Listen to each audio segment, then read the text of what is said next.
वृद्धाश्रम. मागच्याच आठवड्यात आई वडिलांच्या लग्नाचा 51वा वाढदिवस लेका सुनाने मोठ्या उत्साहात साजरा केला आणि दुसऱ्या दिवशी सून मुलांना घेऊन तिच्या माहेरी गेली. राजने आई बाबांना मॉलमध्ये नेलं. त्यांच्यासाठी कपडे, बूट, चपला, चष्मा एवढेच काय, अगदी टूथब्रश आणि कंगवे देखील खरेदी केली. छानशा हॉटेलमध्ये जेवण, त्यानंतर मराठी सिनेमा, संध्याकाळी बागेतील फेरफटका, पाणीपुरी, भेळ, आईस्क्रीम आणि त्यानंतर ते घरी परतले.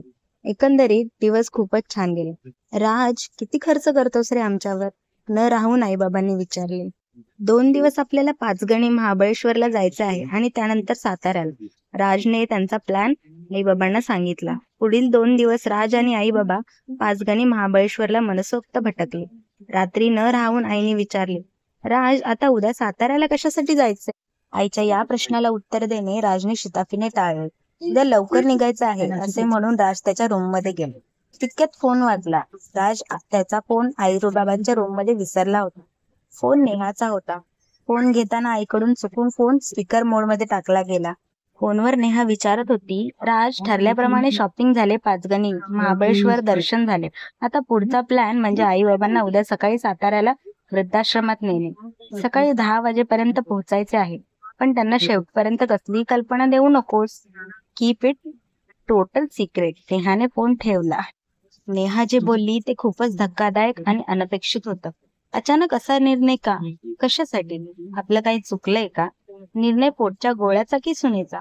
असंख्य अनुवर्तित प्रश्न. आबासाहेब म्हणतात, साधारणतः 1 महिन्यापूर्वी मी बाहेरून आलो.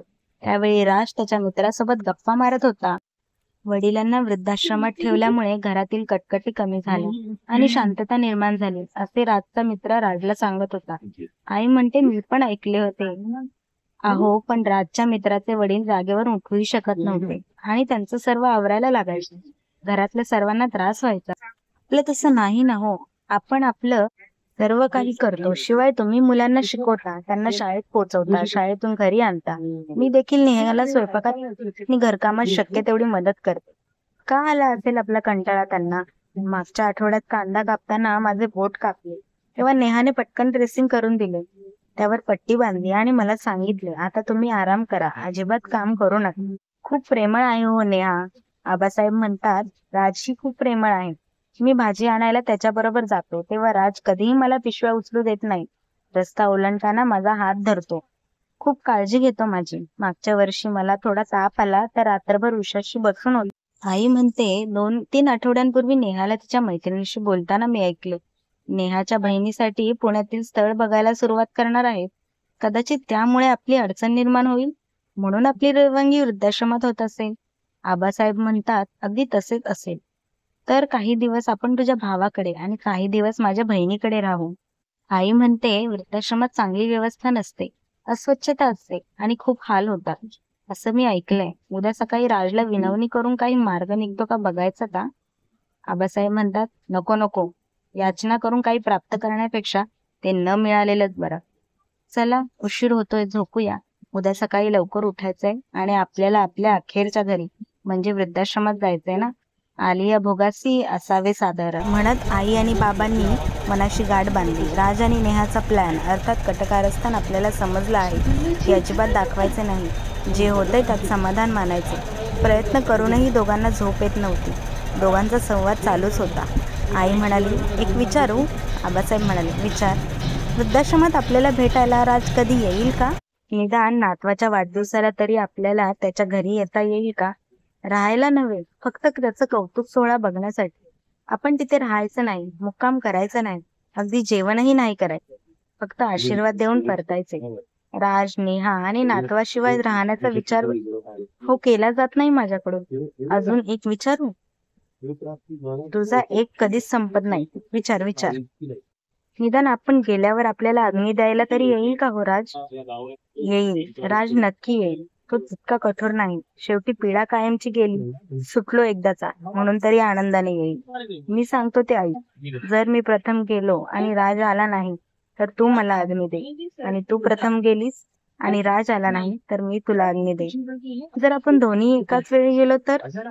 आई आबासाहेबांकडून कोणतेही उत्तर आले नाही. बहुधा त्यांचा डोळा लागला असावा. साताऱ्याला जाताना राज छान मूडमध्ये होता. आणि बरंच काही बोलत होते. आई बाबा मात्र गप्पच गप्प. दुतर्फा दाट झाडी, वळणावळणाचा रस्ता, गार हवा, अगदी प्रसन्न वातावरण. कारमधील रेडिओ गदिमांनी रचलेली बाबूजींची जादुई आवाजातील गीतं ऐकवित होता. पराधीन आहे जनती पुत्र मानवाचा, दोष ना कुणाचा. वृद्धाश्रमाच्या मॅनेजर साहेबांनी राज, आबासाहेब आणि आईचे गुलाबाचे फूल देऊन स्वागत केले.